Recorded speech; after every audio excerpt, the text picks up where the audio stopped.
Hi everyone. So this is the live session number 3 for Affective Computing course. The course instructors are Professor Janendra Shukla from IIIT Delhi and Professor Abhinav Dhal from IIT Ropar. I would like to introduce myself briefly. My name is Akanksha and I am a PMRF scholar in the Department of CSE at IIT Ropar. So the this agenda for this weekly live session series is that we discuss some questions from previous years or some questions which are related to that week's contents and course contents, and then we can learn through solving problems. So this is the main idea. So go through let me just go through some important dates, which are this is the exam registration date. The last date is 16th February, and I encourage you all to register for the examination as well. The exam dates are in the month of April. It's 20th April, tentative date. So you can find more details on the web page, on the home page actually. So let me start by discussing this week 3 content, which is experimental design, affect elicitation, research and development tools. So I'll start with some problems, and then we will move on to the solutions, and this is how we can learn. So first question is, what defines the acted or posed expressions category of emotional expression datasets? Option A is data collected from individuals in natural settings, data captured when actors portray specific emotions, data obtained through brain signal analysis, data collected from individuals without their consent. So, firstly, let's discuss what are the different kinds of data sets which are used in the domain of effective computing. So, coming to the first type of emotional data set, the first one is acted data set. So, this is this is created in a controlled environment where the participants are instructed to display specific emotions, and often through facial expressions or verbal cues or body language. So it is a very controlled laboratory setting in which you will hire some professionals, and then you will say, okay, I need to record some happy expressions. So they will perform some, like, they will act like they're happy, like they'll put on a smile on their face. So this is an example of acted emotions. So then you can record it, and then you can add it to your data set. That's how you record the data set, collect the data. Now, what are the characteristics of this acted data set? So this typically involves actors or trained individuals who can accurately portray a range of emotions according to the instructions given. So the of course they need to hire some professionals, because normally we won't be able to replicate the exact emotional, maybe facial expressions or or the tone, or because professionals, they can modulate these things really well. So okay, next, what are the advantages of acted data sets? Now it is kind of, you can imagine that it is very easy to collect, because you need to just hire the professionals, you give instructions, they'll do their job, and you get a data set. Of course, not as simple as this sounds, but still, when we will see the other types of data sets, then acted is very easy to collect comparatively. So also they provide us precise control over the displayed emotions. So of course you have control, you have the power, as you will convey whatever you will convey, the actors will portray that. And what are the disadvantages? Though there are some disadvantages as well. They might not always represent genuine or spontaneous, like it might look artificial, like it might look fake as well. So it's not maybe something that a person will look like when they're actually smiling. So maybe there will be the validation validity of the data can be questioned a little bit. So the next method here is the induced method, which actually is a method where you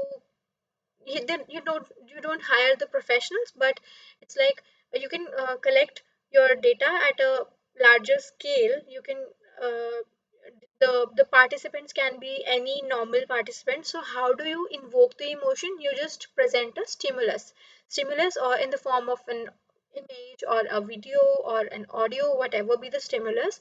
So you capture the response of the participants. It's kind of a survey, or yeah, you can capture their facial features or their reactions, like their auditory reactions. So it totally depends on what kind of experiment and what is the application you're aiming for. So yeah, that is one thing. And this is involves eliciting emotional responses from participants through various stimuli such as images, videos, or scenarios. You can also say like, okay, think of a scene scenario where you are in a jungle. Then somehow you can induce that desired emotions in them, so they can display the response to that. Now the characteristics involved, they are exposed to stimuli designed to invoke specific emotions. You have already decided what kind of stimulus you're going to show. For example, you will show some kind of very violent kind of video, then you know that there might be disgust or fear which will be invoked. You know what is the intended emotion, and so that way you can kind of capture how the person is feeling, like how is the facial expressions coming out when the person is shown a that graphic picture or video. So you can analyze that. Now, the advantages of this induced datasets is that they can capture more naturalistic emotional responses compared to acted datasets, because they are genuine reactions to the stimulus. Participants' genuine reactions to the stimuli. Now, the disadvantages include that invoking the intended and consistent emotional responses across various participants. For example, there are 10 participants in a study, then it is very difficult to be consistent across all of the participants. One person may behave differently, other may behave differently given the same stimulus. So it's like the interpretation may vary, and it's very dependent on the participant as well. So yeah, that is one disadvantage. So you can't ensure the consistency and reliable emotional responses across the participants. Now the next method, it's called naturalistic. Now naturalistic is the third method, which involves capturing the data in a real world setting. It is without the artificial manipulation or of like emotions or any stimulus. It's not provided. It's like I go somewhere in a conference or in a meeting, then in natural settings, I am being captured.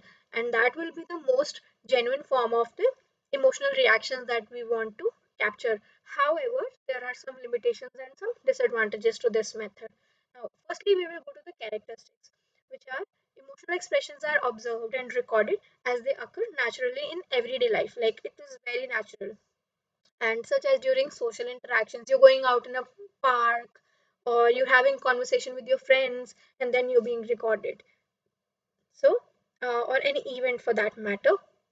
Now advantages include this is high ecological validity, because it is very natural. It's not something that has been acted, or not you're not invoking some kind, pushing them to okay smile just to capture the happy expression. They're genuinely happy, and then you're capturing the genuine reactions, emotional experiences in the real world context. So that's an added advantage. Now coming to the disadvantages, the data collection in naturalistic settings can be logistically challenging, of course. I mean, it's very difficult to capture in a very random setting. For example, in a park, how will you capture the spatial expressions, the quality, outdoor lighting may be an issue, or these kind of things that you have no control. You have no control over the, I mean, minimal or no control over how this data is being captured, the quality of data, noise, and external factors. Also, this also raises a privacy concern as well, because somehow if you want to capture natural response, then you might not want to disclose like, okay, you are being captured, because it makes people conscious and it will not be the most natural form. So that is one issue. One major issue is like privacy. Also,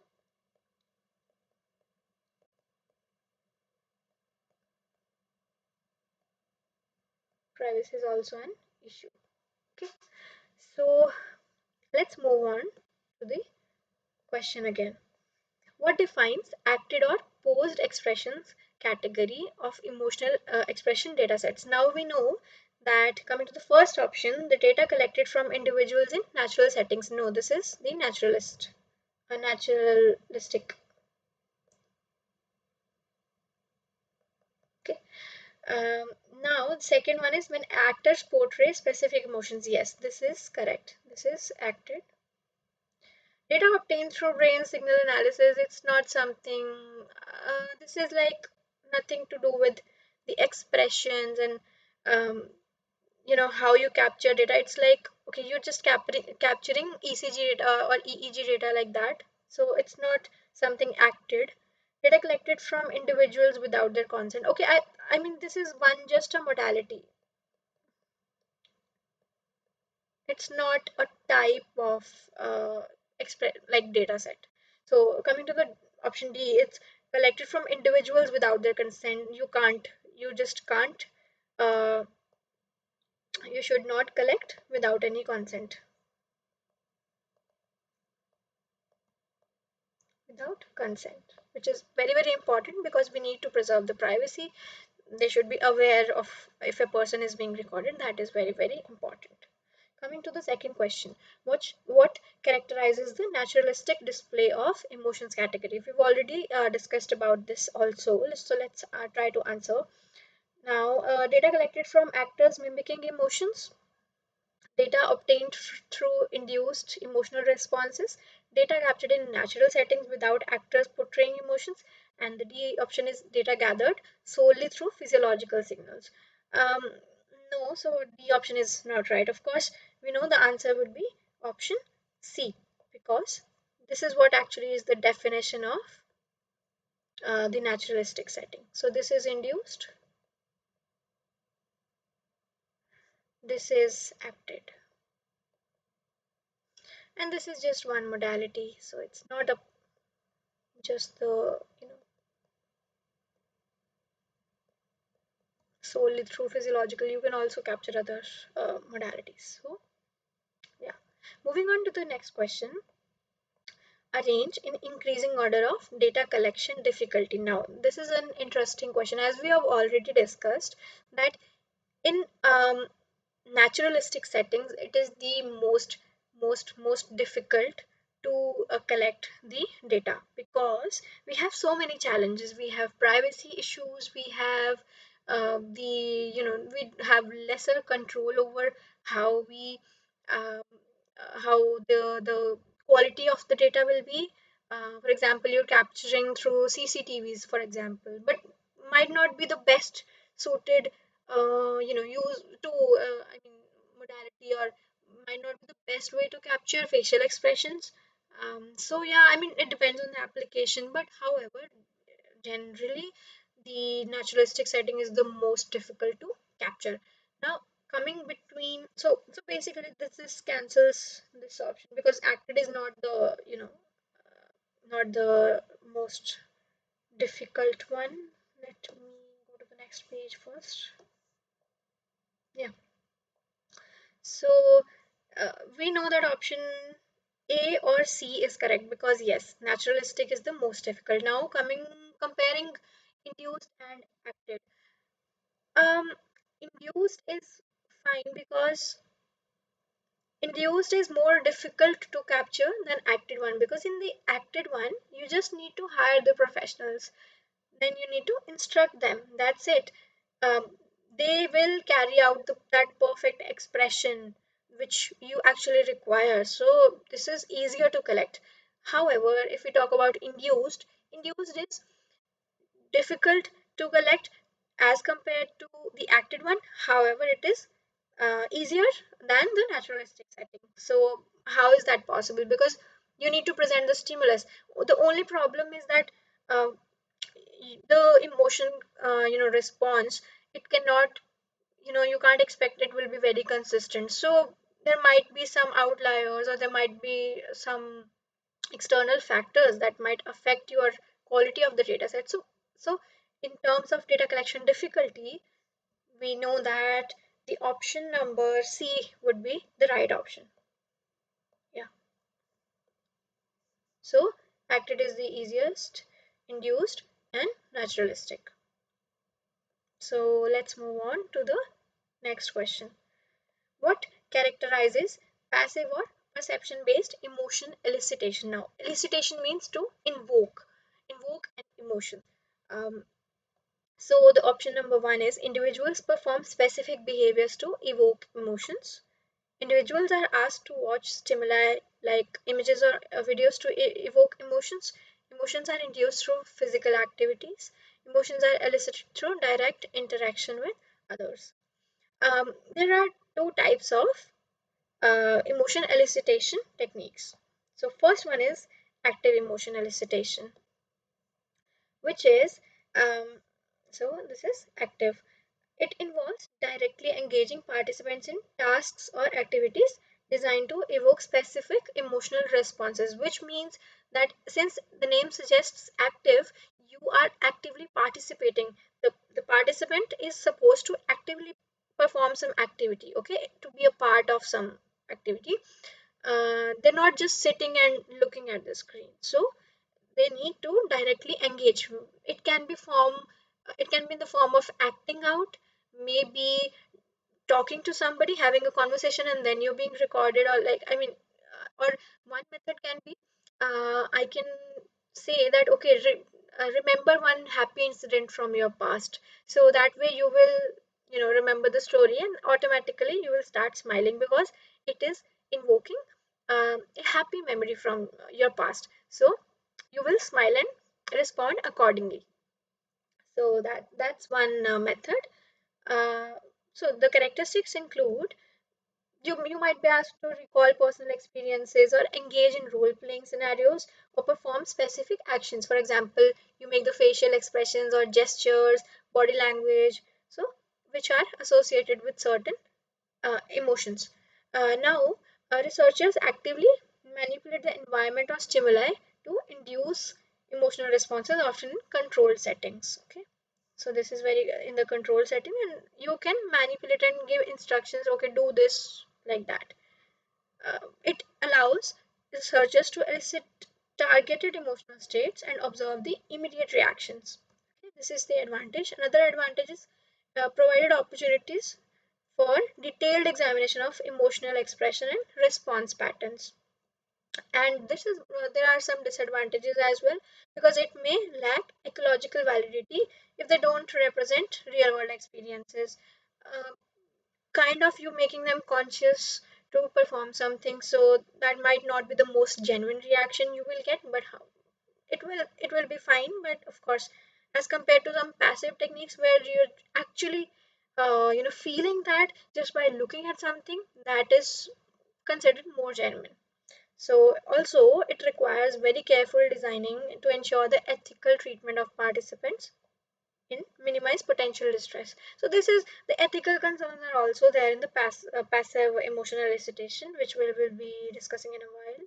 So let's move on to the passive emotional elicitation.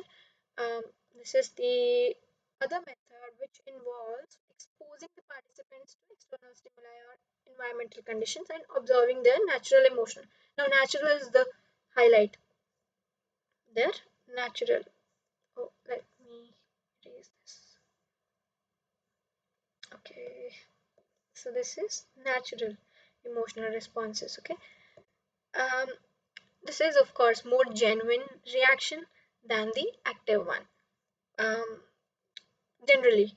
So the characteristics include they can be presented, participants can be presented by image or video or audio or these kind of stimuli.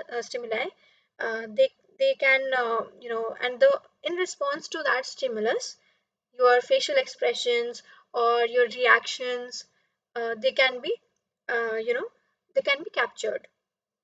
So, researchers observe and record participants' emotional reactions without direct manipulation of the eliciting factors. You can't change the content, it's same for everyone.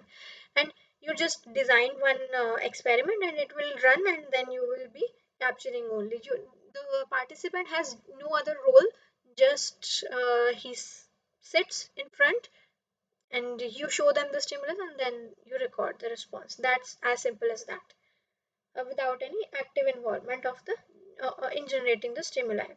Now, advantages include it reflects more naturalistic emotional experience and responses in real world contexts. It also allows for the exploration of spontaneous emotional reaction without imposing experimental tasks on the participants. Of course, this is also similar, like you're not making them conscious, it's very genuine. Disadvantages it includes lack of control over specific emotions and their intensity, which can vary. The inter participant variability is the term. People don't react to the same stimuli as intended. Maybe I will not find something funny, and you might find something very funny. So that's that. And also, there is a difficulty in isolating and analyzing specific emotional responses due to complex and dynamic nature of naturalistic settings. So this is kind of naturalistic setting. Not exactly naturalistic, but kind of, because your webcam is capturing it's you are in a natural, not in a controlled environment. But the the naturalistic term that we used in the previous thing, it's kind of different. So yeah. So coming back to the question, we need to answer. What characterizes passive or perception based emotion elicitation? Individuals perform specific behaviors. No, that's an active characteristics. Now, individuals are asked to watch stimuli like images, and yeah, this one is correct. Emotions are induced through physical activities. No, this is again active participation. This is also active. And direct interaction, this is also active. So, B is the answer. Now, coming to the next question. How does active or expression based emotional elicitation differ from passive? Again, we can answer this. It involves observing stimuli to evoke emotions. So, we're talking about active here.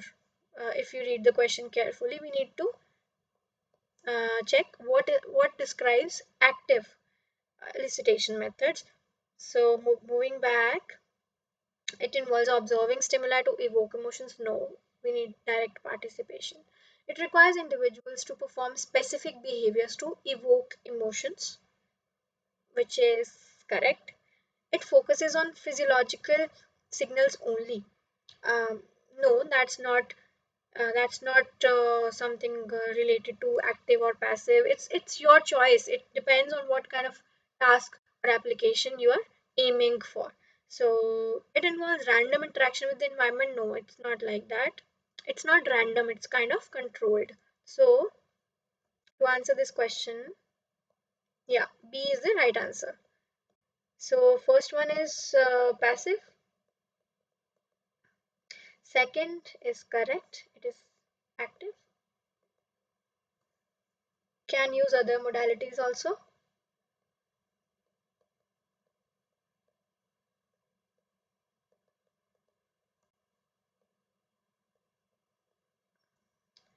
And it involves random. No, it does not involve random. Active involves controlled.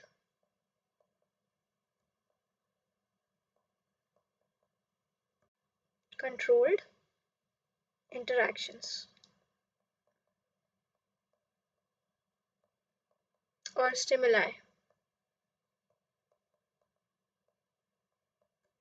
Okay, so moving on to the next question.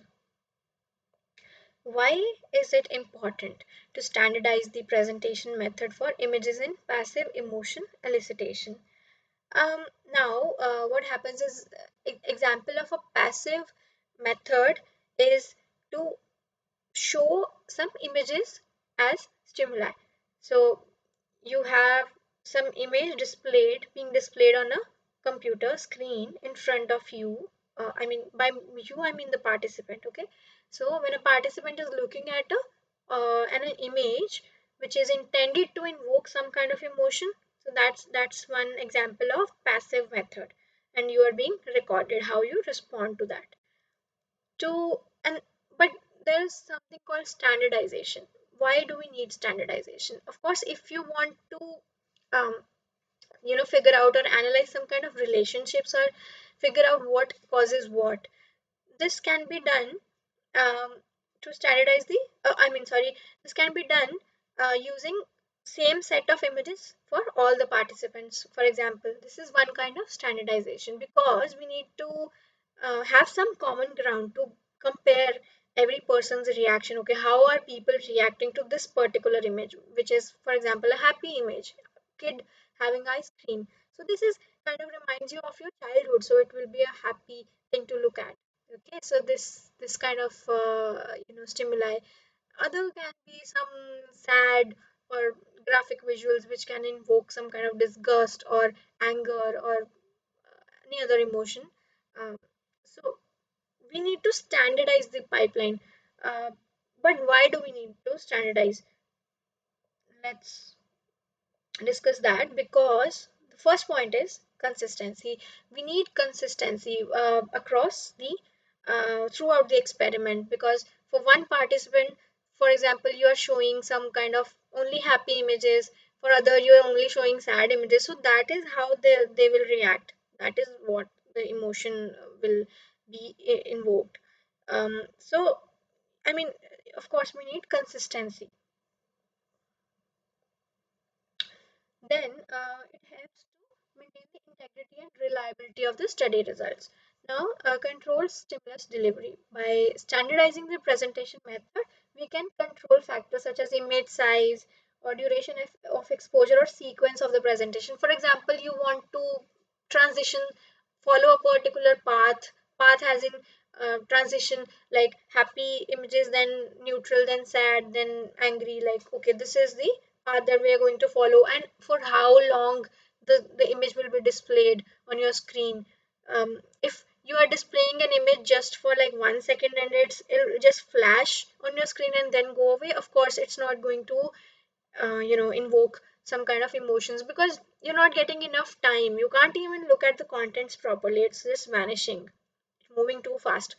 That's one thing. You need to figure it out, and then you can standardize the experiment that okay, every image will be shown for 10 seconds.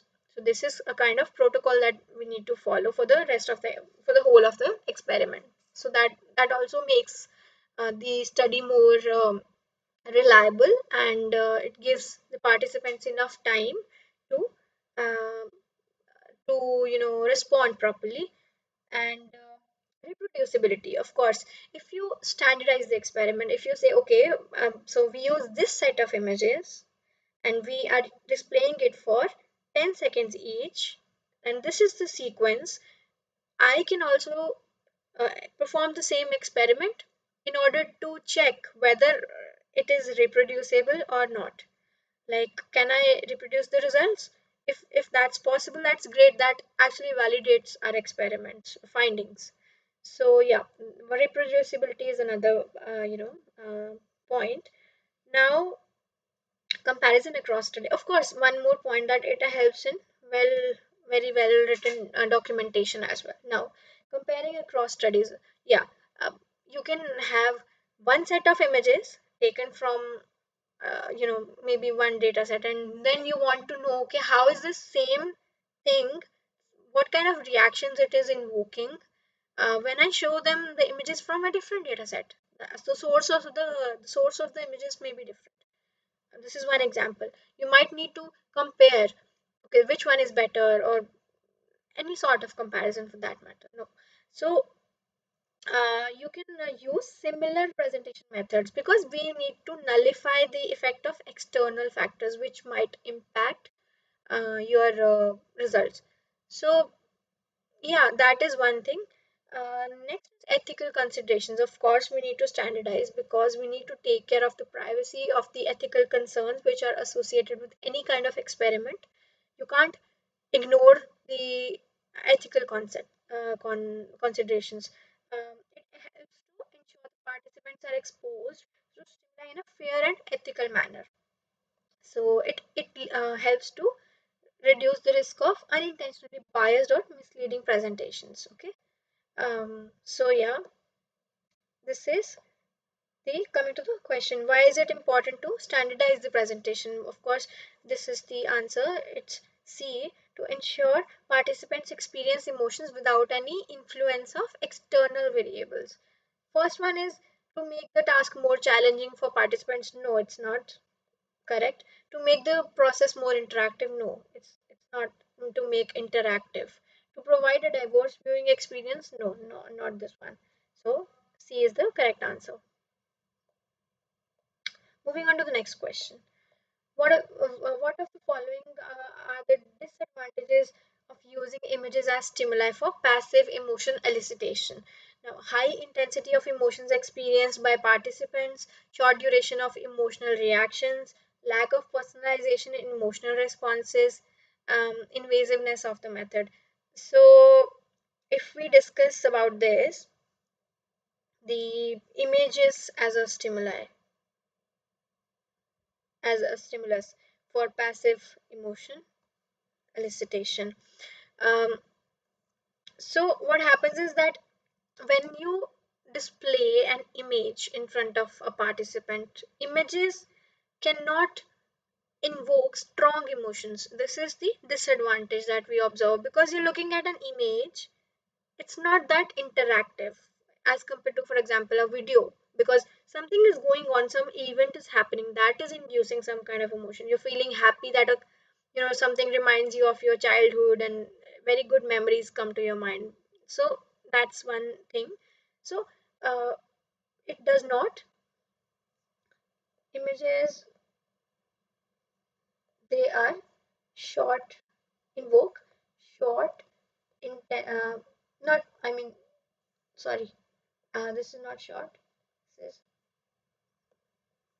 is high intensity नहीं, इसमें low intensity emotions are experienced.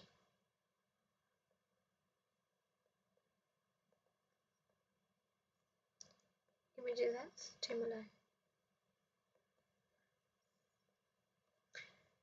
Second point is short duration of emotional reactions. Yes, of course, because image, you can't just display an image for 10 minutes. You can't just look straight at an image and you will not feel that emotion continuously. Maybe watching a video can invoke some certain emotion which will stay with you throughout the whole video. If it is a happy, video, you will feel happy throughout the duration. But if you look at an image, it is very short term. So very short term,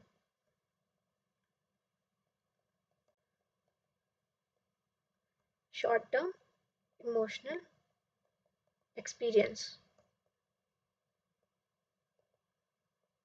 very short term. Third point is lack of personalization in emotional responses. Yeah, I mean, as compared to video, there is a lack of personalization. So yeah, that is also there. Fourth is invasiveness. No, images are not invasive. Invasive is something like you put some electrodes on some my skin and then record my skin conductance, and this is like you're intruding in somebody's, maybe physically, or maybe I mean that's not something that we do while we use images or videos for that matter. So this is non-invasive method. We just, this is a passive one, and we just want there to capture their reactions. You can use the webcam, you can use any kind of modality, maybe audio recorder or something like that. So non-invasive. Okay, so the answer is 2 and 3, because first one is high intensity of emotions experienced by participants. No, that's not correct. No. Short duration of emotional reactions. Yes, this is correct. Lack of personalization. Yes, this is also correct. And fourth is invasiveness of the method. Yes. This is, I mean, not correct. This is this is non-invasive. So 2 and 3 is the correct answer. Moving on to the next question. Which of the following statements are true with respect to video stimuli? Now we talked about images, we move on to the video stimuli. Video clips can induce higher emotional intensity compared to static images, so leading to a more vivid emotional experience, which seems to be correct because as we already discussed that if a video is, I mean, the scene is going on. So for a longer time, you are consuming that content. For the longer time, um, you are experiencing the same emotions. If something is happening, something good is happening, you will feel happy continuously. If something bad is going on, you might feel sad for a long time as compared to some static image, because you can't just look at an image and experience the same emotion for like 5 minutes. Even if you look at the image for like maybe 15 minutes, it's not going to be like that. It's very short term. But in case of videos, it can be of the higher emotional intensity for longer durations. um, Stronger emotions are invoked. So yeah, first one is correct. Second is effectively evoke complex emotional states such as shame, guilt, or empathy. You can't just look at an image and find and feel empathetic. It's very difficult, or you can't find, you can't feel shameful, because these are more complex emotions than just happy, sad, angry, disgust that can be evoked. But if you talk about more complex, like mentioned this shame, guilt, which are you might be able to feel when you're watching some kind of incident that is happening. Like, this is very complex as compared to just the static images. So yeah, this is also correct. Participants who have seen the video clips before may have altered emotional responses, diminishing the ecological validity of the study. This statement is also true. Why? Because um, participants who have already seen. Why is this true? Because, for example, if I have watched a movie before, if there's a comedy movie, you watch it for the first time, it was very funny. I find it very funny. Now, the next time I watch the same movie, I don't find it that funny, and that comic, the content, it kind of just degrades every time, because you can't just keep watching the same movie and laughing at the same jokes, because yeah, it becomes more, you predictable, and you know what's going to happen. So this is one example where if you have watched the video clip or before, then you're able to guess, okay, what is going to happen next, and it will impact your response as well. So you can't even verify, like, have you watched this before. You can actually, after presenting, you can, uh, there might be a question, okay, did you I mean, have you watched this video before? If they say yes, then you can maybe discard the reaction, or you might use it according to your application. It depends. So my point is that if you have watched something before, then the intended emotion that needs to be, you need to feel, you might not feel that. So it diminishes the ecological validity of the study. So it's very important to take care of these factors as well. So yeah, this is also correct. 1, 2, and 3. So all of the statements are correct. This is true, true, and true. Okay. Moving on to the next question. Why might it be important to show a neutral baseline film before presenting emotional clips? Now, whenever you're collecting some kind of data, your uh, emotional responses, you want to make sure that the current state of mind of that participant, we need to get them on a same level before starting for example, if you want to if you present a happy clip in the form of a stimulus, you're watching a participants are watching some happy movie, a person who is already feeling happy, they will feel happy, they will might be I mean they might feel the intended emotion. However, if I am sad because of some reason, my day was bad, and now I'm watching that visual or video, I might not feel that happy. So what happens is that we usually use a neutral video, neutral to just bring your state to your baseline emotional state to the same level for every participant. So that's how you can decide the order as well. Right? One neutral, one happy, one neutral, like that. So maybe that, like that. Um, Now, options are to ensure participants experience a variety of emotions. That's not something a neutral baseline will help with, because this depends on what kind of task you are performing, what kind of stimuli you are using. So, this is not true. No. B option, to establish a consistent emotional baseline among participants. Yes, this is the correct option. C is to enhance the intensity of emotional responses to subsequent clips. No, this does not enhance in any way. You will not. It's not like you will feel more happy after watching a neutral, clip before. It won't enhance in any way. It's actually to bring all the participants on the same level. That's it. Now, the last option is to minimize participants' emotional reactions. No, this is also not correct. So, the correct option is second, B option. Okay, next question. What is the common duration range for video clips used in emotion elicitation research?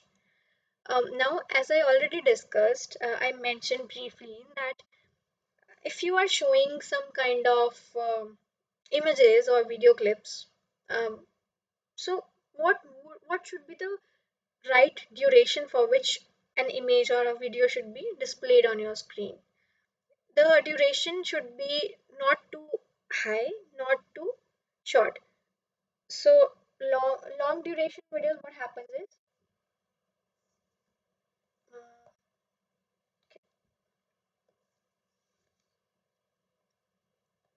duration shouldn't be too long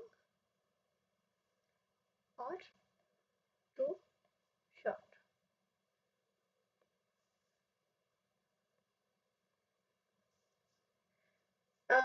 Why is that so?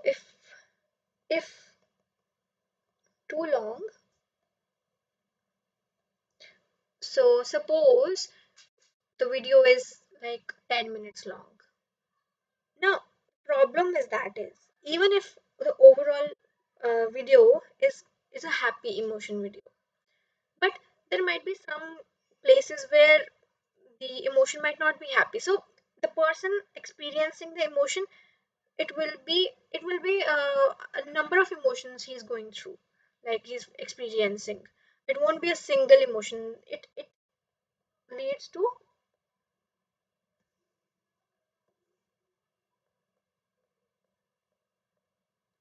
more complex emotional experiences.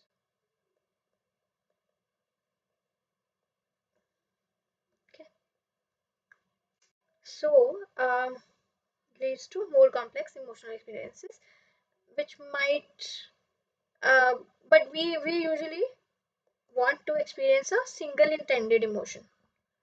We want a single intended emotion. Okay. What if the video is too long? Oh, sorry, too short.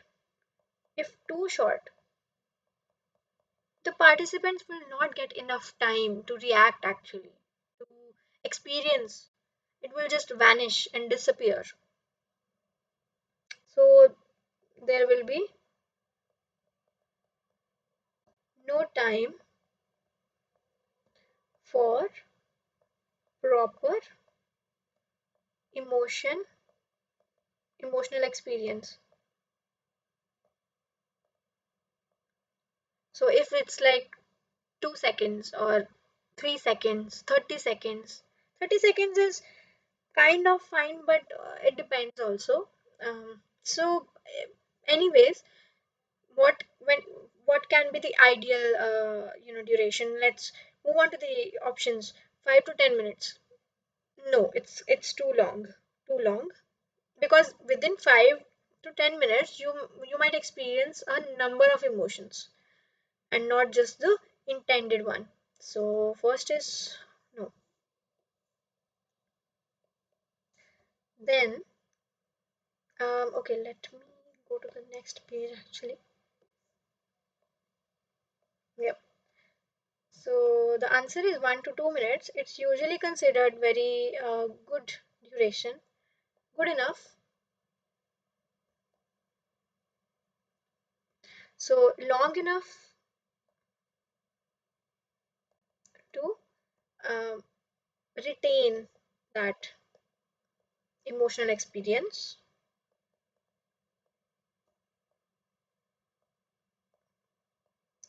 to be captured,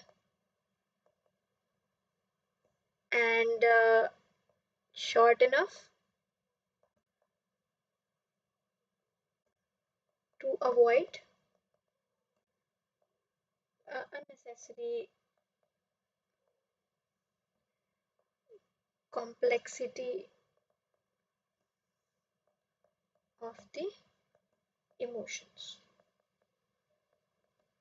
Okay, this is too long. This is also very, very long, and this is kind of too short. So this answers our question. Next question. Why is it advantageous to use pre-validated video datasets for emotion elicitation research?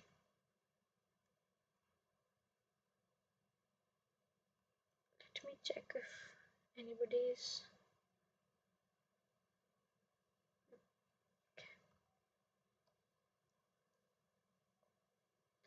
Why is it advantageous to use pre-validated video datasets for emotion elicitation research? Now, another aspect in this video-based emotional elicitation is that we want to use some standardized, or as we already discussed, that we need some specific set of videos that okay, if I will watch this video, I I will experience happy emotion.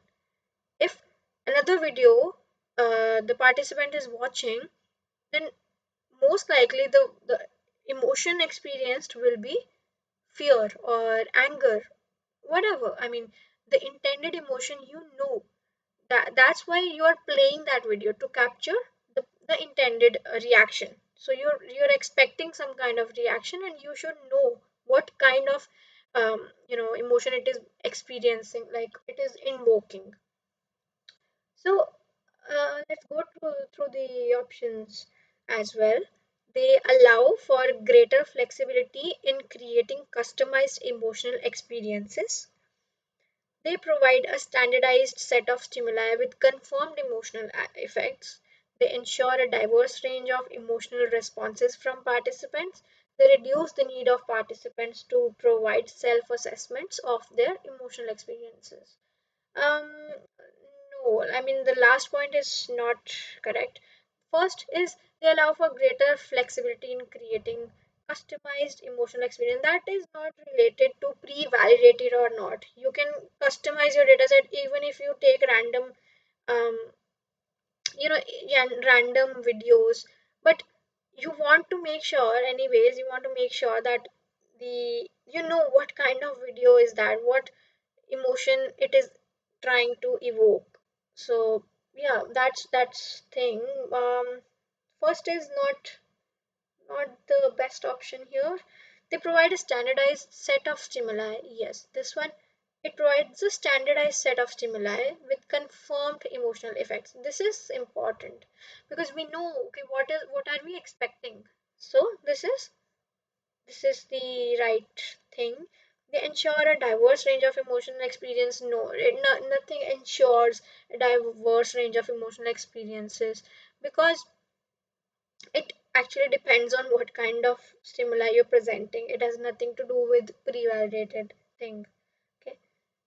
You, of course, if it is pre-validated, you can choose, okay, this, you cherry pick the intended emotional invoking videos to make sure that, okay, this covers all of the emotions, or if you want to study a particular emotion, then you can choose corresponding to that particular emotion only. So yeah, so this is it. They reduce the need for participants to provide no, this is not related to this um, emotion elicitation. This is assessment part. This is not related to this elicitation. Of course it is a part of this whole process. After you watch a video, you will say, okay, this is how I felt after watching the video. So but it has nothing to do with pre-validator.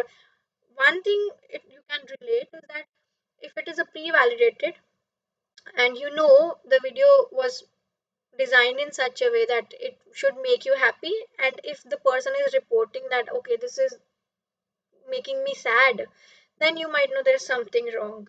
So this is one thing. Otherwise, the best option out of all is option B. So yes, they provide a standardized set of stimuli with confirmed emotional effects. Now, moving on to the next question. What does emotional latency refer to in context of stimuli presentation? Um, what what is emotional latency? It means that whenever it refers to the between presentation time delay between presentation of a stimulus and the onset or expression of an emotional response. So you are basically present presenting a presenting a stimulus, and then it will take some time. I will be watching video, and then there will be some gap before I reaction of the participant.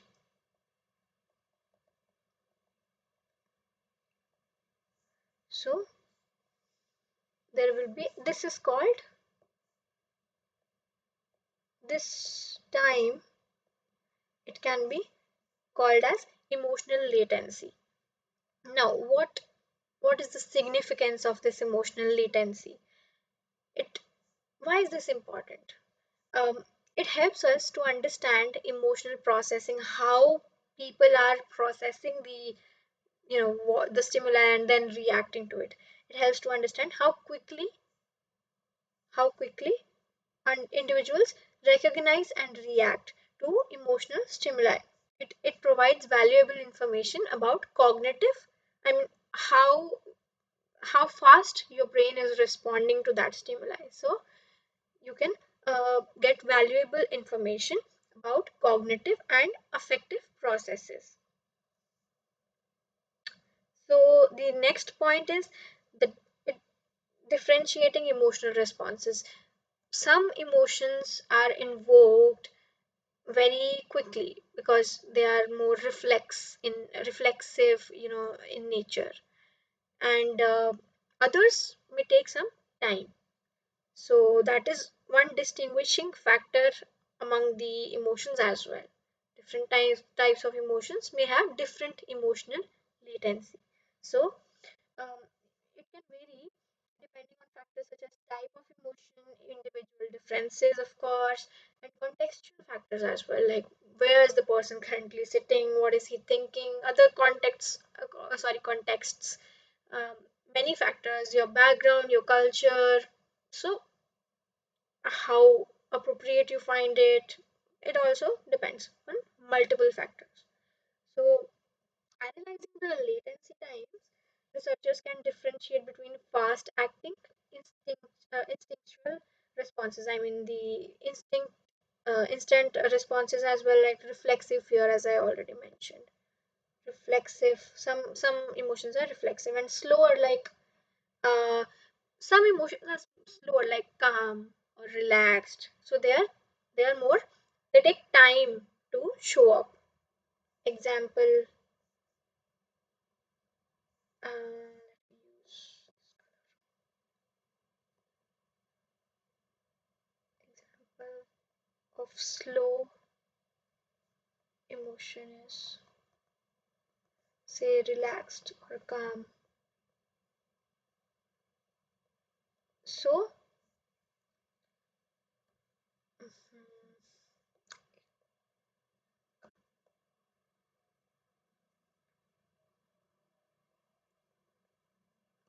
so maybe emotional latency of fear, reflexive fear may be lesser than emotional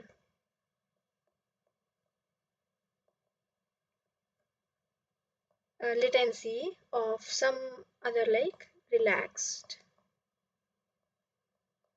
relaxation or calm, these kind of emotions. So you will take more time to reach that state. Now this is also useful in some clinical applications. In psychology, psychiatry, you can assess the emotional latency. It can be used to diagnose and monitor conditions such as mood disorders, anxiety disorders. Sometimes people are like too aggressive. It's because of some kind of, they're not in the best mental state. So these kind of things we can uh, actually observe about a person, and then you they can diagnose whatever the problem is. So yeah, that pattern you can use. Emotional latency pattern may indicate underlying psychological or neurological abnormalities. For example, if you're unable to sense fear, it is taking you so much time to process, okay, that you are in danger, then of course it is bad for your survival, because fear you should experience fear immediately, and then you should, I mean, run from away from that danger. But if it's not happening, then something is wrong. Maybe uh, it's a kind of condition that you're going through, so you might need to diagnose that. So in clinical applications also, it is very widely used. um, Next is predicting behavior. It also can influence decision making in interpersonal interaction, social behavior. uh, Individuals with shorter latency, you can say that they may react impulsively. uh, Impulsive reactions are very instant reactions, like just something happens and you are just angry. And but some people are very calm and they just take time before saying anything, so they have, like, you can say that they have more emotional latency. They think before they feel some experience. I mean, you should think before you speak, because that's you can relate to that. With shorter emotional latencies may react impulsively, while those with longer latencies may engage in more deliberative processing before responding. So these differences can also help us to analyze that, get insights into the behavioral aspects of human or nature, or your subject. So the next point is intervention and treatment. Now, in therapeutic settings, tracking changes in emotional latency over time can assess the effectiveness of interventions or treatments. For example, you're going through something, you go for therapy or you're going for some kind of treatment, and then it is improving your sense of capabilities to sense emotions, experience emotions. Now, earlier you might have lower, more latency, say. You're not able to respond quickly to stimuli. However, now you're doing better. You can sense more quickly. You can just look at the danger and now now you get it. Okay, this is danger. So you experience it more no better when you're doing better. So it can help us to keep track of progress of maybe a patient or anybody that is going through some procedure or some medication or some kind of therapy. So yeah, this is the overview of the emotional latency and why it is important. Now let's move back to the question. What does emotional latency refer to in the context of stimuli presentation? Now, the duration of emotional experiences after presentation. No, this is, if you read it carefully, it's not the duration of experience, emotional experience. No, it's not like, it's not how long you experience the emotion for. It's not that. It's the gap between you looking at any video or images and then you responding with feeling with some kind of emotion. No. So this is wrong. False. Time taken for an individual to process emotional stimuli. This is partially true. It is not process time, but it is actually more better accurate definition will be the delay between presentation of a stimulus and the onset of emotional expression. This is more like precise definition. This is not actually wrong, but not the best definition. So not wrong though,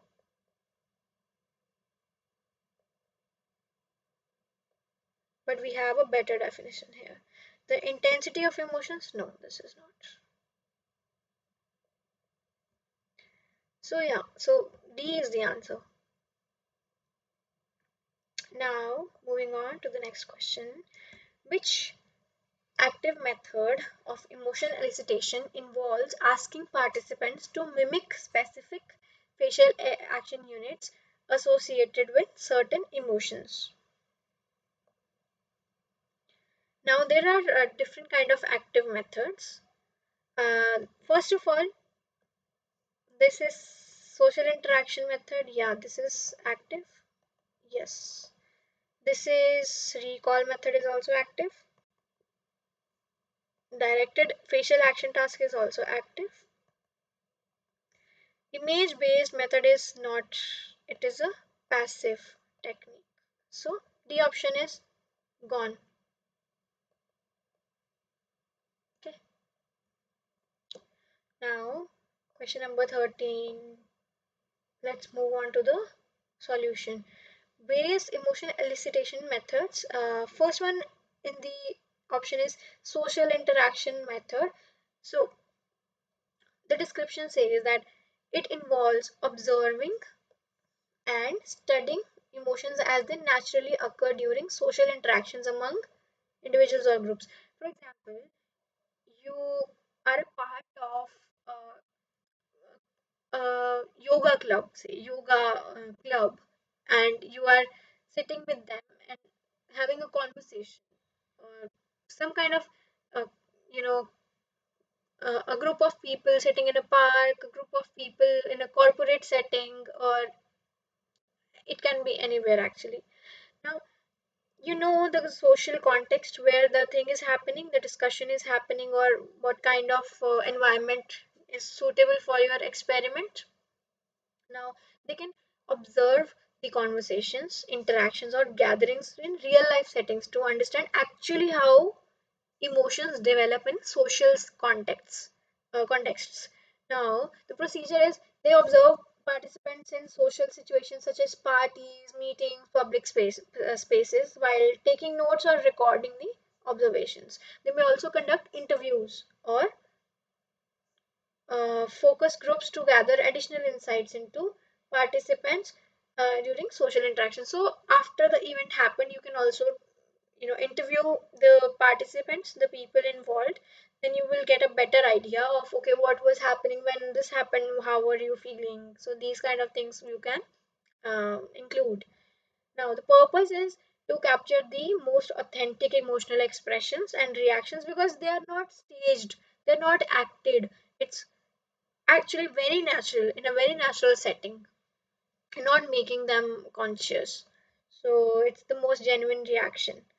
And it also helps us to observe how interpersonal communication takes place. So this is also, it provides researchers with valuable data on how emotions are expressed, perceived by social factors. The social factor, how they influence. For example, same people in a nice view, nice setting, they will discuss about something, they will experience some other emotion, but in a different location, maybe, which is not that great, they might not feel that intense emotion there. So it also depends on external factors. Other method is recall method. Recall method, what it involves is that you ask the participants to remember some certain incident that happened or specific scenario. Example, past recount past emotional experiences or events. Uh, you're prompted to recall specific instances when they have experienced certain emotions and describe your thoughts, feelings, and behaviors. As I already mentioned in one question, like, what if I tell you to recall an incident from your childhood, which is a very good, your summer holidays when we used to go to our uh, other house, nanny house, or like these kind of happy memories, they come to your mind and you automatically start smiling. That's how you're invoking some kind of happy emotion. And this is one way. And maybe you will be asked to remember something that's the worst thing you experienced, or the most when you were the most stressed, or when you were very scared. What have been the most scary incident that has ever happened to you? I will remember that incident, I will feel scared. Now that will also show on my face, or maybe my tone. This that happened. Now this tone was kind of expressing some kind of fear. So this was intended emotion that was because I recalled something similar uh, from my past. So researchers may use interviews, questionnaires, or diary studies to collect data on participants' recalled emotional. Now, if you have some kind of record like diaries that you write, you can go through past uh, experiences, whatever happened to me, and then the person might say, "Okay, you remember that incident when this happened? Then I will, remember that." So many ways to invoke. It also allows researchers to explore individuals' subjective experience of emotions over time. This is more like subjective and personalized, like that. Now, it provides insights into how memories of past events shape emotional responses and contribute to the emotional well-being and the psychological functioning. So, the next method is directed facial action task. Now, this directed facial action task is, you hire a team of professionals. As the name suggests, you are directing them to do something, to mimic. You're instructing the participants to mimic or express specific facial expressions associated with different emotions. Now, you will hire a team, hire an actor. You can say, now we have to show some fear. So they will change their facial expressions like they're scared of something. So, or maybe you want them to uh, pose as happy, then they will smile like this. So you can capture the corresponding emotion that are intended, or you're just directing them actually, so you know what you're looking for. And they are trained professionals, so they can mimic that. Then this data can be captured, and you can use standardized protocols of facial action coding systems to elicit and analyze facial expression in controlled settings. This is controlled. This is important, like controlled. Now the procedure is to, yeah, that's what they want to, the procedure is like, you direct them, you instruct them, you perform predetermined facial actions like smiling, frowning, raising eyebrows, like this, and want to simulate various emotional states. But you can also use video recordings of facial expression analysis to capture and analyze part. Yeah, that's the follow up thing. Purpose is to study facial expressions as an indicator of, yeah, this is emotional states. Maybe not just the facial expressions, it can be some kind of voice tone. I might sound happy and excited, hey, I'm going to the market. And another example can be, hey, I'm going to the market now. You can observe that there is a difference in the tone. So this, hi, Niva,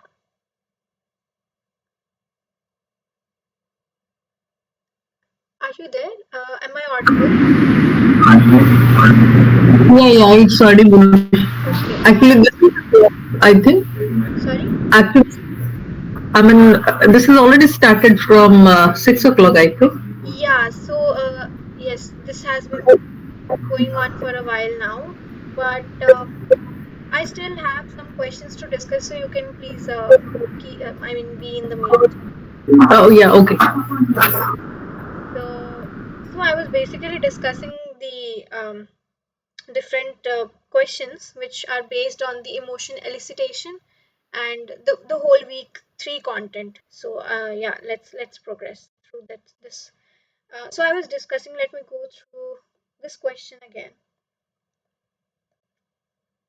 So also please try to answer, also like participate.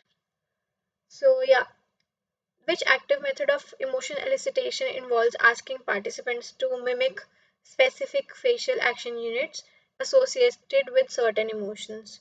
So these are different types of methods that you can use. So I'll just go through the each one.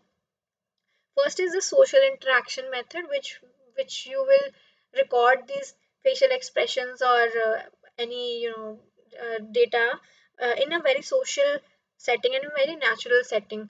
You will record the data in a party, or you can maybe in a yoga class or in a meeting or public space, which is of course your depends on the intended application. Um, so this is like, you can also conduct the interviews to gather how information about how they felt during that, when it was going through, when a process or when something was going on. Now the second method is recall method, which um, you you have some participants, you tell them, okay, remember something from your, a good incident, a happy incident from your childhood, and then they will just recall it and they will feel happy. Um, they will kind of simulate the same, feel the same emotion as they felt during that time. So you kind of invoke the same emotion. This is the recall method. And the third method is directed facial action task, which is a controlled setting, uh, method, in which you hire some professionals or actors and you tell them, okay, we need to mimic smiling or frowning or um, sad. So you will just the actors will mimic that emotion, and then you can capture, and it gives you more control over how you can capture it and what you want to invoke.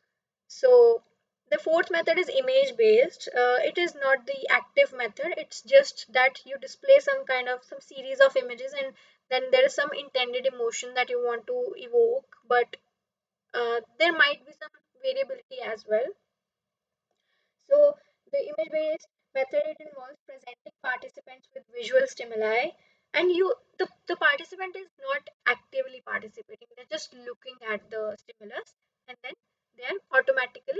responding, and then it is being captured via a webcam or through audio recorder or whatever kind of activity is going on. So yeah, so you can show some photographs, artworks, or film stills to evoke emotional responses. Now you need to select some images which are known to elicit specific emotions, and I mean, you should know what you are intending to do. Now, procedure is, of course, view a series of images present. You can present on a screen or for a print format also, and you can identify and describe the emotions depicted in each image. And self-report measures can be used, which essentially means telling after the experiment, okay, how this is how I felt looking at this image. So this is a, or maybe you can use physiological recordings while you are looking at a picture. My physiological data, my EEG signal, my heart rate can be monitored, like is it invoking some kind of particular emotion. So yeah, that is also you can observe. Purpose is to study the effects of visual stimuli and emotional processing and perception, we know, and this is a standardized way actually, but this is not an active way. So the question is, which active method of emotion elicitation involves asking participants to mimic the specific? So this is the directed facial action task. Moving on to the next question. What aspect of an experiment is the least important with respect to IRB? Now, what is IRB? Um, we have, let's read out the options first. Potential risks associated with the experiment and measures for protecting privacy and anonymity, informed consent forms, number of participants, clear description of research methodology. Now, let's go and see what IRB means.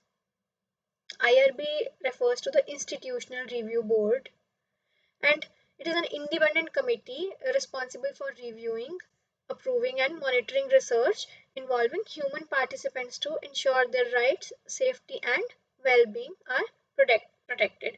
Now, whenever you are carrying out some kind of experiment or some kind of research and you want some, you want to experiment on some set of people, then those people have some certain to monitor, okay, to take care of their rights, to take care in order to provide a safe environment for them.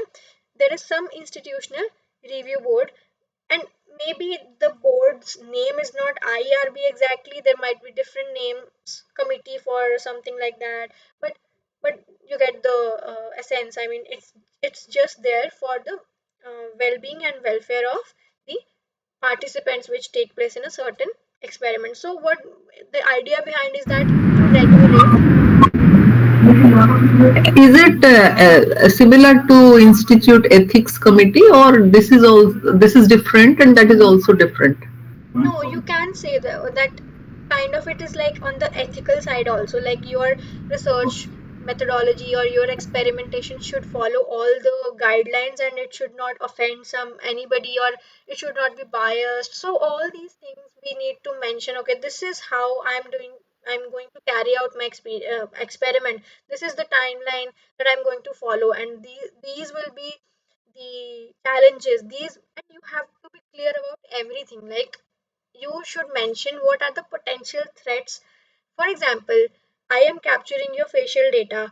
Now, it is my responsibility that I protect your identity. If it is a sensitive data like medical data, of course, I don't want to reveal my identity if I'm suffering from something. Then you need to take care of that privacy aspect. And what is the potential threat that this data might leak, or somebody might steal the data and they will release it, or so this is a kind of threat that is associated with my experimentation. So I need to mention each and every potential threat that I know of to this IRB, and they will review it.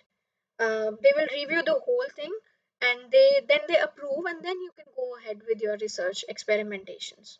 So they are typically like established within academic institutes, research organizations. So yeah, you are right. I mean, you can compare it with the ethical committees that are there.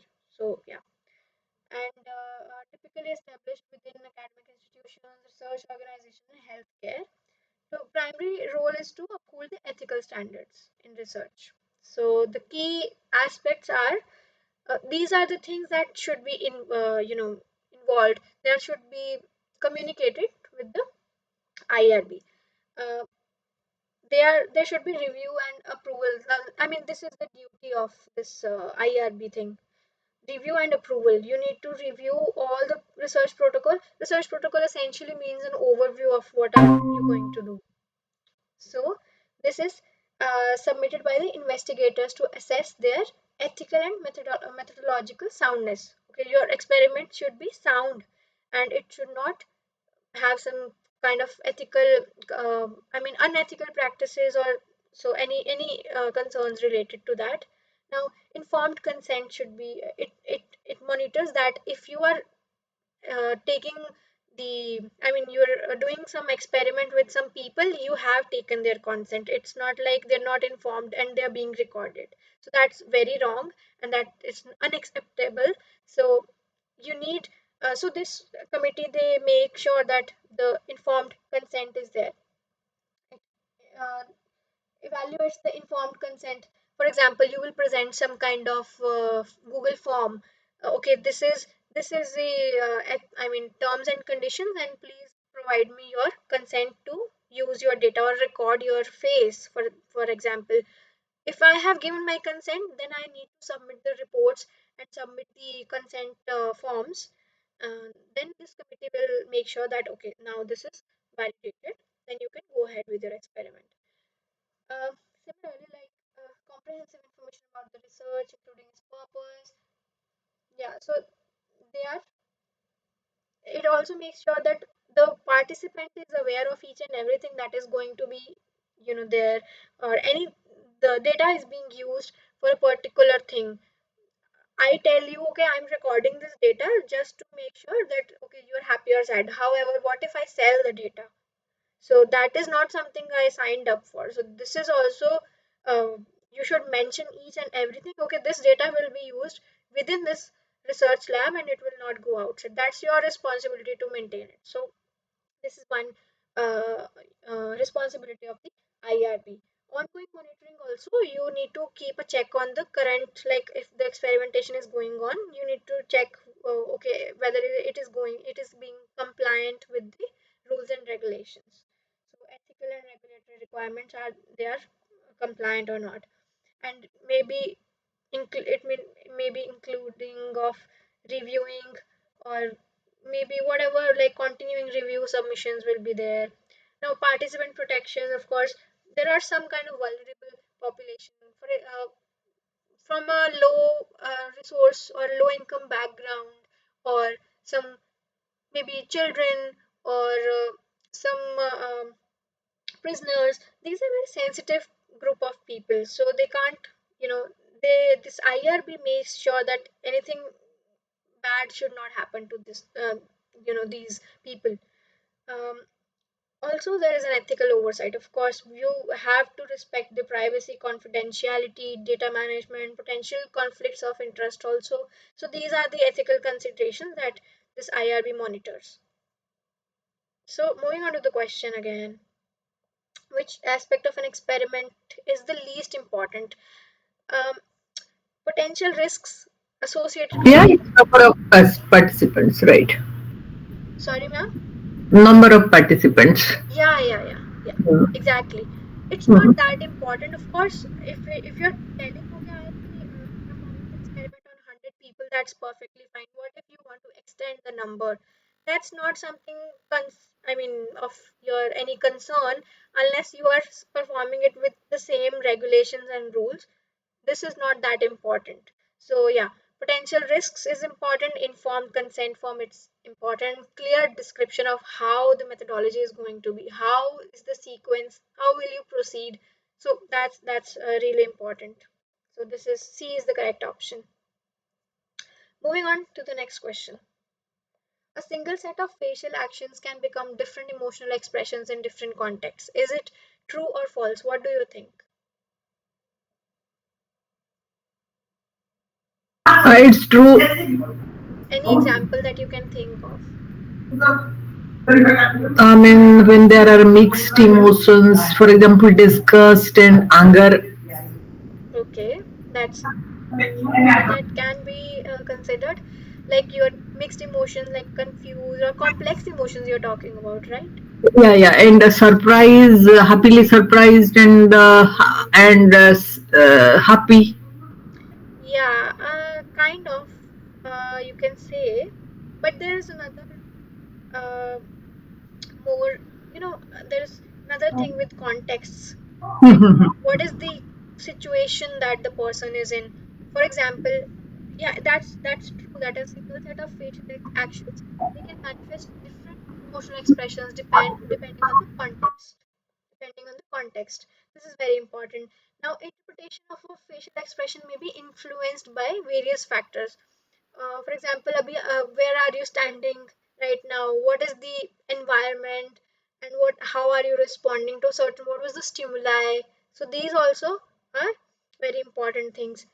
Internal emotional state is also one important factor. For example, if I am smiling, that does not always uh, signify that I'm happy. Might be the case where a person is like smiling sarcastically. It's not the right time to smile, but maybe. So maybe nervousness, politeness. Now, smile can represent happiness also, but politeness also, nervousness also, or even sarcasm. So it greatly depends on the context, the situation that you're in.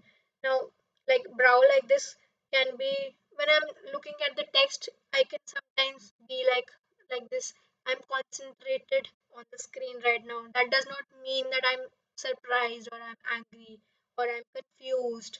So this is also very confusing sometimes, that not every this furrowed brow can mean that I'm surprised or like that.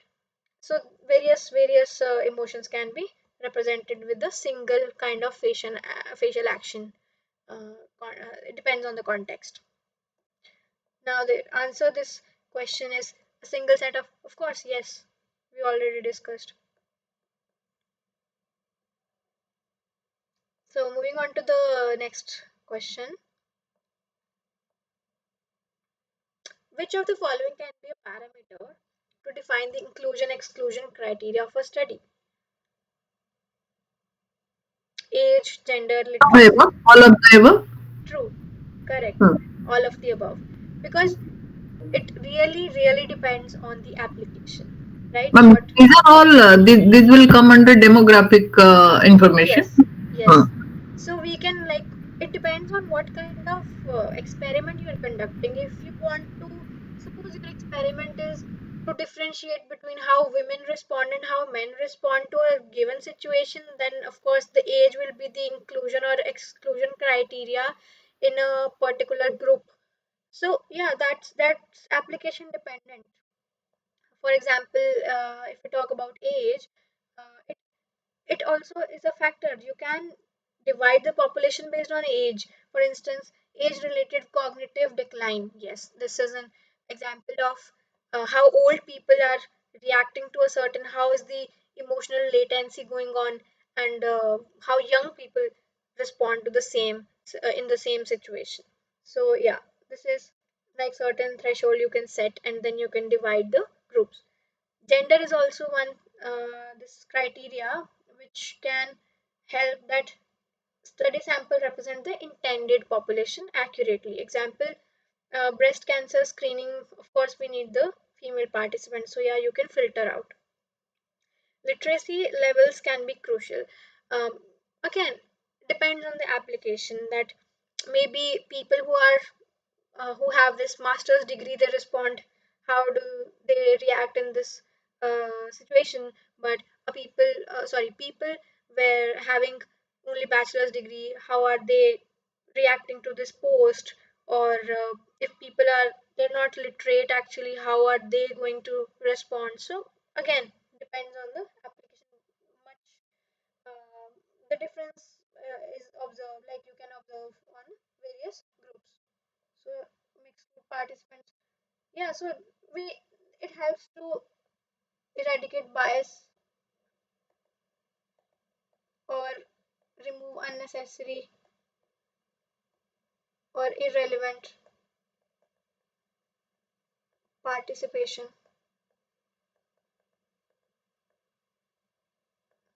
This is, yeah, so of course, all of the above.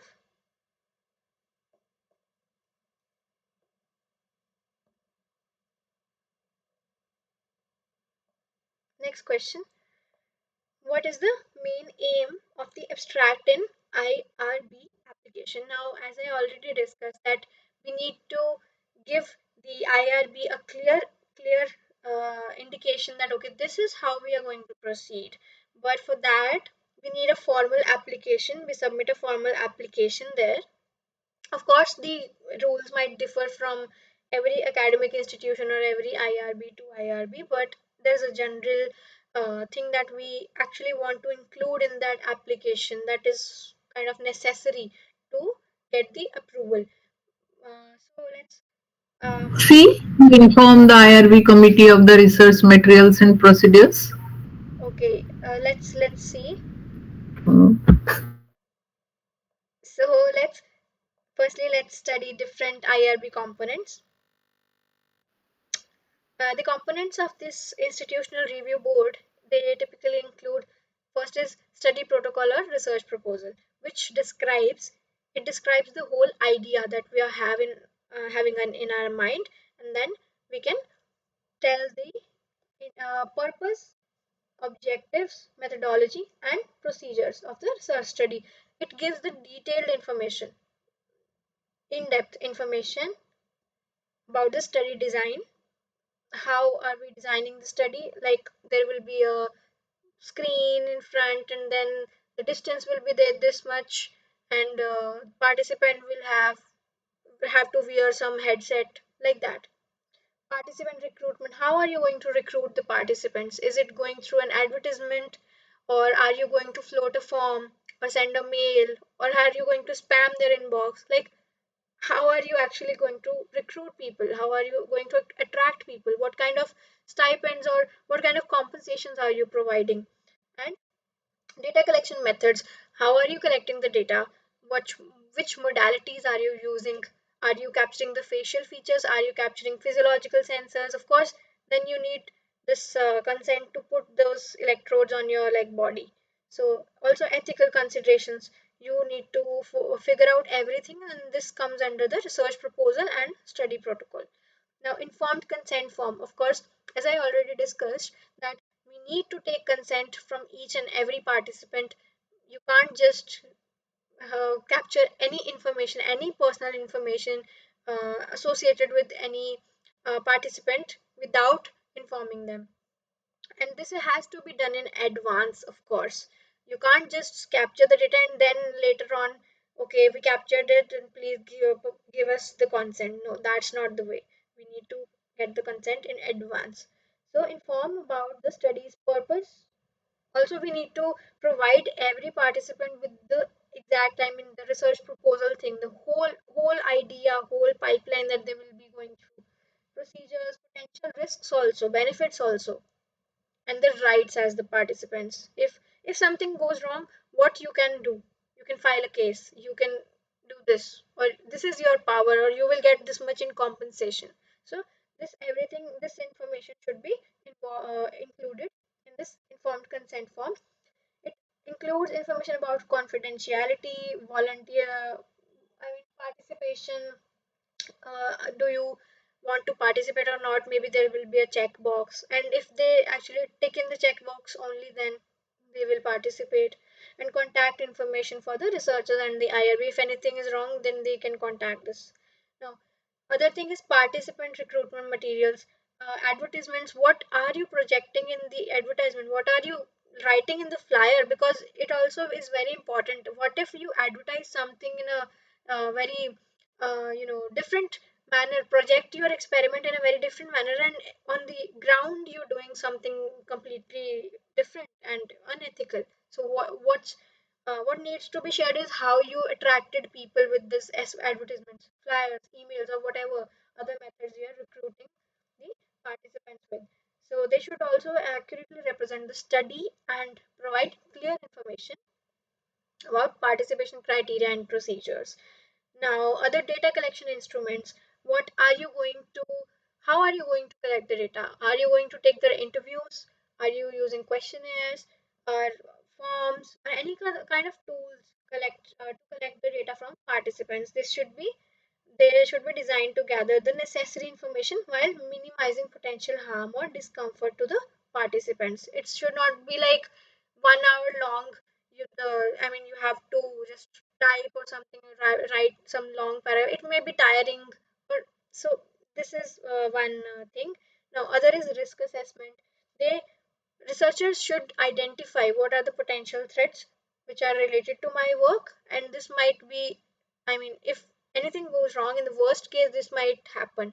So, I am informing you in advance that this might happen.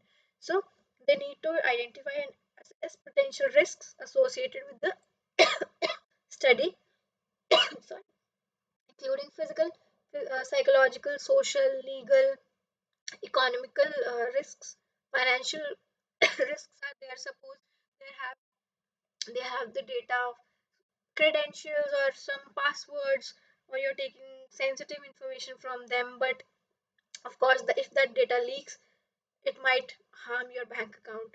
So that should also be very clear. Okay, now you are giving your consent to participate irrespective of what are the harms or risks associated with it. So yeah, we need to ensure the participant safety. Other one is the confidentiality and data management plan. Again, same procedures for collection, storage, sharing, and eventual disposal. When you have used the data, what will you do? Because you can't just leave it in a public system and anybody can access that, right? So how are you going to anonymize the data? You just remove the participant's name. Okay, name is one thing, but what if we have the facial features? How are you going to? So one method is you don't use the actual RGB, video or images. You can convert it into thermal pictures if that suits your application. So thermal cameras, what they do is like they capture thermal images. It's not identity revealing, so you can that maintain the anonymity, maintain the privacy of the participants. So yeah, this is research team information, the details of the researchers and the qualifications. Actually, not everybody should be allowed to carry out experiments. There should be some kind of affiliation from some institute or research firm or like that. This may include CV or resumes for principal investigators and other key personnel involved in the research. Now, the other might be conflict of interest.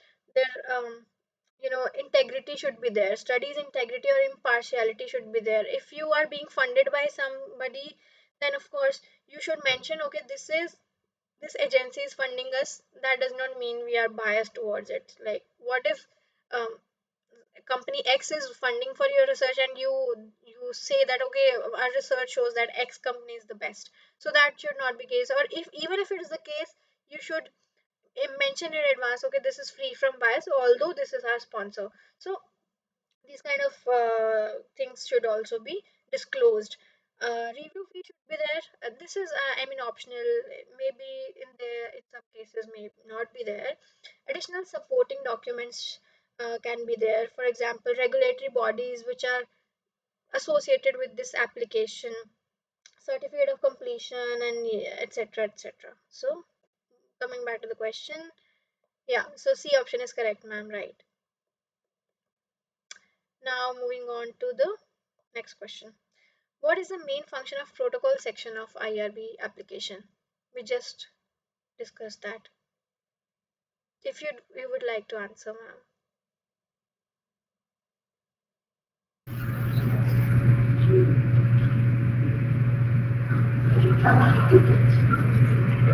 Ma'am, protocol means it is B? Mm, Actually, it as we discussed, it is a summary of the Oh, work. it's the Yeah. summarization. Yes. Okay. Then abstract particularly what it should contain, and summarize means is it a different section? I mean, There is no actually.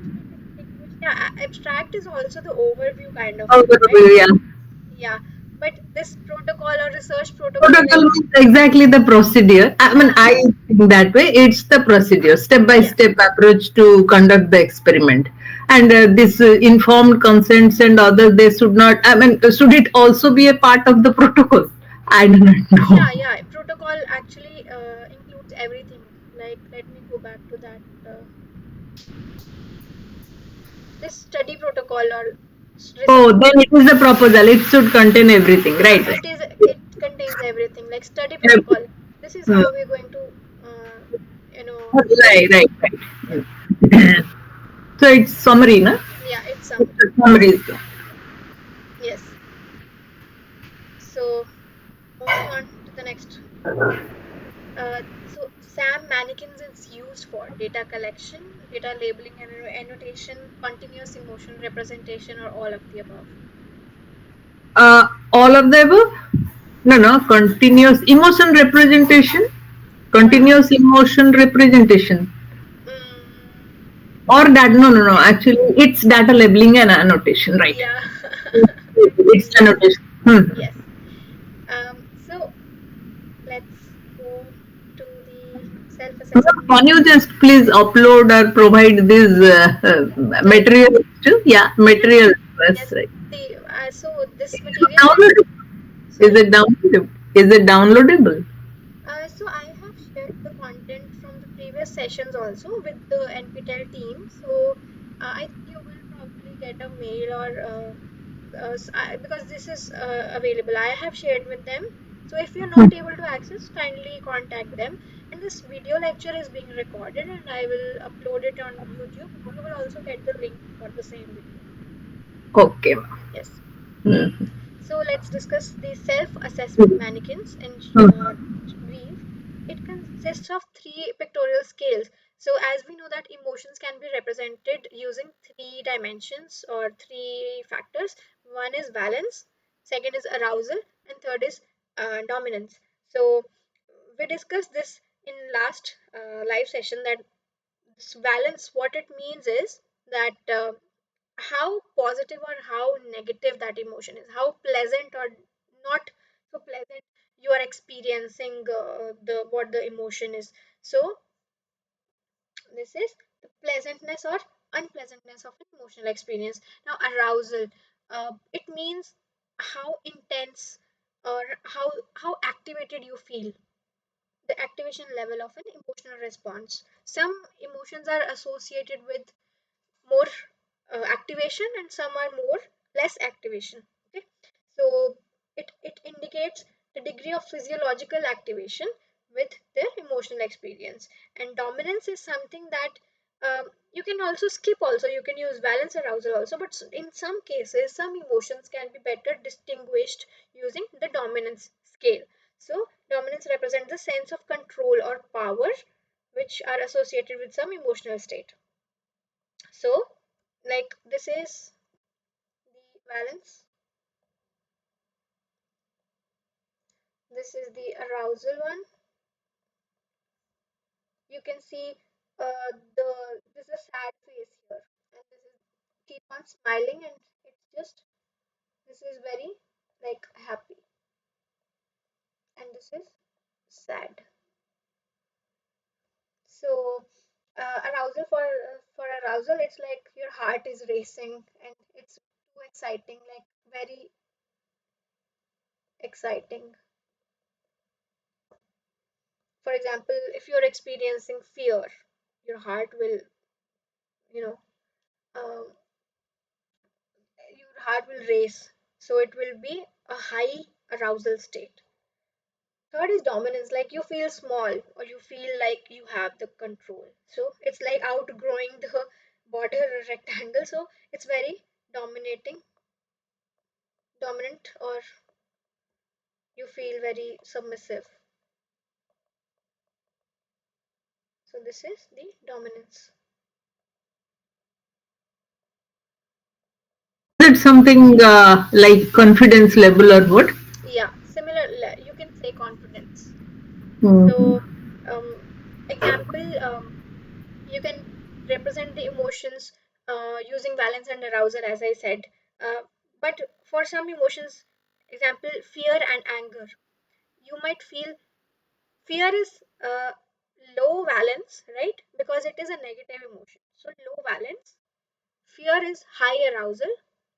You feel scared, you like heartbeat is on fire. And then there's anger. Anger is also low valence, high arousal. Now both are low valence, high arousal descriptions. But how will you differentiate between fear and anger, because they are very different? Yeah, actually, in that, that is the point where you require this third dimension dominance. Exactly. That is where we require dominance, because when you're scared, when you feel experiencing fear, you feel very submissive. However, if you're angry, then you are more dominant. So this will help us to discriminate between the emotional states. So yeah, that is Actually, how to measure these things? Is it only on the basis of participants' rating, or actually, how do you quantitatively? What is the procedure to do this? Because rating is one such thing, but yeah. that again requires a large number of participants. Otherwise, that will not be correct kind of thing. So, when actually, is there any other way to quantitatively measure Yes. all those things? Yes. Like, suppose we do not consider the participants rating, or other things are like ECG and all, do they really evaluate well? Yeah. So what happens is that there have been many studies which associate, like, okay, if this part of your brain is activated, that means you're experiencing some kind of happy emotion. So whenever, so if you have EEG electrodes and you notice that there is some kind of activation going on in this region, then you can say, okay, based on this feedback as well as the emotion captured, the I mean physiological signals captured, then you can match whether Okay, the state is consistent or not. for a validation kind of thing. Kind of, yes. So this is in some cases like valence, you can figure out from the facial expression. Say you Hmm. can say that facial expressions, I'm like smiling, so that's more positive, right? So you can Hmm. say it's high valence. And Hmm. uh, But dominance, how do you measure? yeah, so dominance, Dominance is difficult a bit. yeah, you get arousal also, you can use heart rate and all, but Hmm. dominance is something that it is the most difficult out of these three. So Hmm. dominance, you can usually like use this kind of feedbacks, self assessment things, or Hmm. there might be some other physiological signal also that I'm not really aware of, like dominance you can measure or not. But yeah, I will also check that out. But still, I mean, as much as I can recall, this self assessment mannequins you can use, or other any kind of like feedback, or any kind of, can be questionnaires or something, like how did you feel. Questionnaire is a thing, yes. Yeah, so it's more like a post experience. How was your experience? Did you feel more confident or not? So it's like that. No, actually, this dominance, can it be measured? I mean, scientifically through facial expressions. I mean, is it really any such experiments are going on regarding this to measure to some extent, Got but it. not exact? Yeah, but actually, I'm not aware of any, Hmm. those experiments. But I will check that out and maybe share with you. Mhm. Okay. Yeah. Yeah. This is participants are typically asked to rate their emotional experience by selecting the point. Of course, we know 1 to 9 is the scale, and this is a very quick and easy method. Every video, every audio, I mean, image or stimuli you show, then you present this SAM mannequins, and they will just select, because it should be instant, because otherwise the next stimuli and the emotion should be noted down instantly. So each of the stimulus is followed by this mannequin. Uh, it also, of course, it allows the researchers quantify to quantify and analyze the emotional experiences across different contexts and stimuli. So yeah, data labeling and annotation. It's not for collection; it's for labeling and annotation. And this is discrete emotion representation, not a continuous one. Hmm. Yes. Discrete. Hmm. And this is for other methods Oh, yes, yes. So B is correct. Now moving on to the next question. This is the second last question. Hmm. So uh, in the we need to determine the correct order of events in the experimental design. Now what are the different components or steps in the experimental design?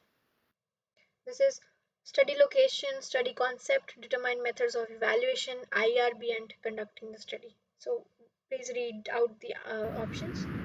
No, is not correct. First is not correct. No. Hmm. B. Yes, B is the right one. Okay. C. I think. No, prepare IRB before conducting the study. IRB should be prepared first. Yes. C is wrong. Uh, And I think let me check D also.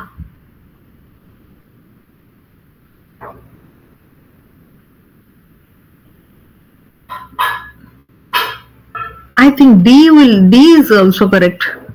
D is correct actually. yeah. So can you spot the difference between B and D? Like what? After no, actually thing is that after you decide exact, you plan out everything, Yes. then only you can prepare the IRB and get the approval, and after that only you can conduct. Before deciding everything also, this IRB cannot be prepared because everything is required in it. I Yeah. think True. he is the correct one. Okay. So yeah, this is the like pipeline of the experimental design. We need to develop some study concept. Okay, this Hmm. is what we are going to study. Now, the type of study design, how are we going to study the variability? Like, are we making groups? Are we just uh, they're doing it on which level, granularity, everything? Okay, number of groups, how many groups are there? For example, some young or adults or young adults and old people, like three groups. What kind of inclusive or exclusive parameters are there? Determining the sample size, how many samples in one group do we need? Usually it's 30 or something, it's enough. Determining this sample size, determine methods of evaluation. How are we actually going to evaluate the emotional experience? So this is of course self-assessment. This can be interviews, psychophysiology, observations. You can observe the facial features and all, and task performance. So determine study location is important because study location is something, it can be of two types. Like it can be controlled, maybe in the laboratory settings, proper chair is there, the distance from the screen is fixed, everything is standardized. Or other thing can be like you're out there in naturalistic settings, you're out there uh, connecting with people, talking to them in the most raw form. So the, the location also matters. It is continued, like other types of equipments, what kind of equipments are you going to use, and what uh, kind of failures that might happen, and what are the compensations and the contingencies that you're going to provide if any kind of failure happens. Also we need to develop some study protocols and scripts and all, and then determine the methods of recruiting participants, as we mentioned, like okay, advertisements you will display, or what kind of emails are you going to send. So when once everything is sorted, everything is we need is planned, then only we prepare the IRB documents. Then after getting the approval, we start recruiting participants, and of course then after we can conduct the study actually. Madam, again another question I wanted to ask, that what is exactly the control group? I mean, is it needed for comparison? I mean, what exactly? It from scenario to scenario, experiment to experiment, that will vary, I think. Yeah, it varies. Control group is something that you are controlling some kind of factor. For Hmm. example, I want to determine that this is a medicine that my company has developed, and I want to see the effect of this. The How is medicine this? on the, yeah, on the, I mean, the diseased group and Yeah, the exactly, normal. Huh. exactly. If you are providing this tablet to one group and not providing this to another, so the other group is like another group. The one consuming the Control group, drug yeah. will be the control group. And Uh, in this emotional context, you can say, okay, these people were shown a good happy movie and these people were shown a sad movie. So in how well did we do with the emotional elicitation part, or like mm, whatever be the application, it mm, really mm, depends. The definition is like you kind of have some kind of control over what over the stimuli, over the environment, or over the location, the procedure. So yeah, so you're controlling something and then observing the impact of that mm. change. So to what extent? That means it's something comparison efficiency and all. Exactly, How it means, exactly. right? It depends on whatever the task is. So you Mm, are basically comparing, okay, what is the absence of one thing is doing and what is the presence of one thing is doing. Or you are comparing to different things like, okay, happy versus sad, or stimulus is different than what is the impact. So you are actually mm, comparing it with mm. another one. So yeah, this is the okay. So yeah, the correct answer is this one. D. Yeah. Yeah. Last question for this session is Mm. PsychoPy is a tool for data annotation, collection, affect classification, or affect expression. Is it for affect expression No. or affect classification, or it's just a data? I don't remember. But it was the It's a data collection tool actually. collection tool. Yeah. Okay. So it gives you a platform where you can Huh. design your experimental pipeline. Okay, this is the first picture that will be shown, then this will be presented, then this will do show up on the screen, and like that. Hmm. And you can customize the buttons and everything, interface also. It's only for static kind of thing, or videos can also be shown. No, not for static. You can use anything, like any kind of Okay. stimulus, audio, visual, any kind. So Uh-huh. this is something like this. This interface is there. So you can like fixate for example, here I can. So if you look at this part, you are saying that okay, this is going to be the 1 second is going to be this fixation part. Then we are showing the stimulus for this duration. Then No, we no, are but actually, what is the setting, madam? The participant will be sitting in front of the computer, and the psychopy will be loaded on the computer. And then, whatever stimuli or anything you want to show, that can be shown to the participant, and participant's reaction is basically recorded or what? yeah. So for example, if you are recording some kind of, you're showing some video, and Hmm. then you want to record after every video the emotional experience from that video, and then you want to record the facial expression also. Hmm. Then also you need to design some pipeline, right? So Hmm.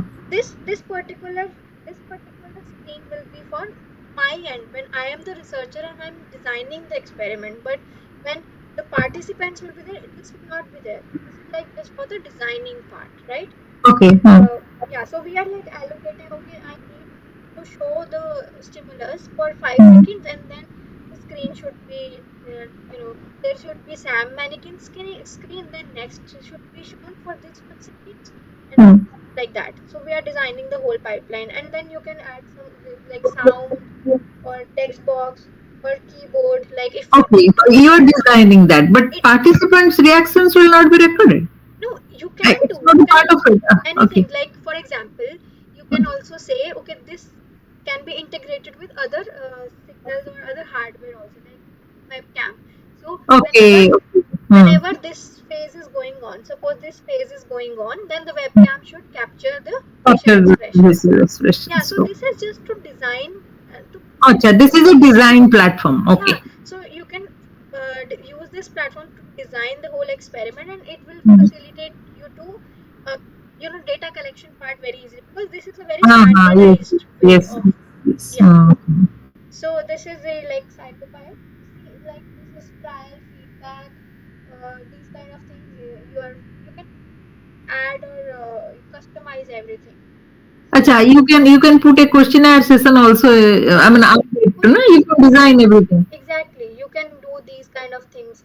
It's an experiment builder. You can allow the researchers using a visual interface. It's very easy, like drag and drop. Suppose you are Mm. not a very professional, you can't Yes. develop a website, then it's very easy to just drag. Okay, I need a button here, drag the button and it's done.